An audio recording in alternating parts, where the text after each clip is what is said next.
Welcome back. عامر بلال صاحب, Pakistan cricket board کے کتنے ایسے چیئرمین رہے ہیں جو کہ شاید پروفیشنل کرکٹرز ہوں؟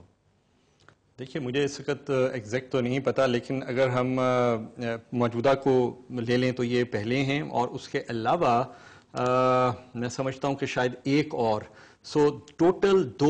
عارف عباسی صاحب بھی پروفیشنل کرکٹر. آپ جب پروفیشنل کرکٹر کہتے ہیں تو کیا اس کا مطلب ہے کہ کیا وہ فرسٹ کلاس کرکٹ کھیلے ہوئے ہوں یا وہ ٹیسٹ کرکٹ کھیلے ہوئے ہوں؟ کیونکہ اگر ٹیسٹ نیشنل لیول پر ریپرزینٹ کیا جو اگر کیونکہ یہ ٹیسٹ لیول کی اگر آپ بات کرتے ہیں تو جو موجودہ آپ کے چیئرمین ہیں ان کے حوالے سے تو ٹیسٹ کرکٹ کے حوالے سے پتا ہے, لیکن باقی میرا نہیں خیال ہے کہ اس کا مطلب جو حاجی عدیل صاحب بات کہہ رہے تھے کہ یا یہ ملٹری مین کے پاس رہی ہے یا سیولین بیوروکریٹ کے پاس رہی ہے چیئرمین شپ ان کی.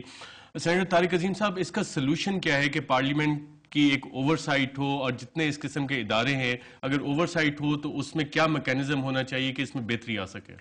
دیکھیں جی, بارہا اسٹینڈنگ کمیٹیز کی ایفیکٹیونیس کی ہم بات کر رہے تھے.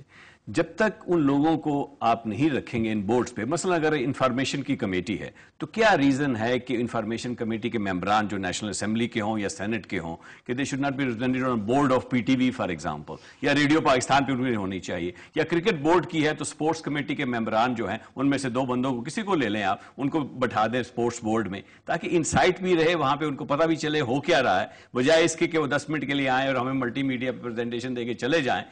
پتہ ہونا چاہیے پارلیمنٹ کو, عوام کی نمائندہ جماعت ہوتی ہے, عوام کے نمائندے ہیں, ان کو پتہ ہونا چاہیے ہو کیا رہا ہے, ان کے نام پہ پیسہ کیسے خرچ کیا جا رہا ہے, کیا پالیسیز بنائی جا رہی ہیں. لیکن بارہا یہ سب کمیٹیز نے یونینیمسلی کئی دفعہ پاس کیا ہے, اس وجہ سے یہ ان افیکٹو. حاجی عدیل صاحب, کیا آپ سمجھتے ہیں کہ پارلیمان کی کمیٹیز کو صرف پاور پوائنٹ پریزنٹیشنز دے کے ہی تنخواہ دیا جاتا ہے؟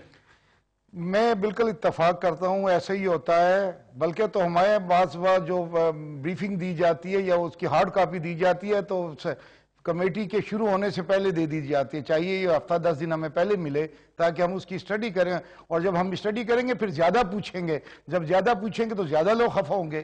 دوسری بات جو طارق صاحب نے کی ہے, میں اس حد تک اتفاق کرتا ہوں کہ پارلیمنٹ کی ریپرزنٹیشن مختلف اداروں میں ہونی چاہیے.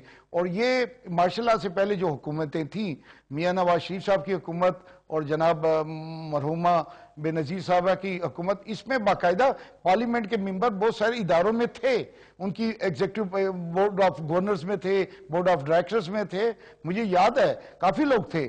اب پتہ نہیں چل, دیکھیں ڈیپینڈ کرتا ہے حکومت کا رویہ, حکومت کیا چاہتی ہے.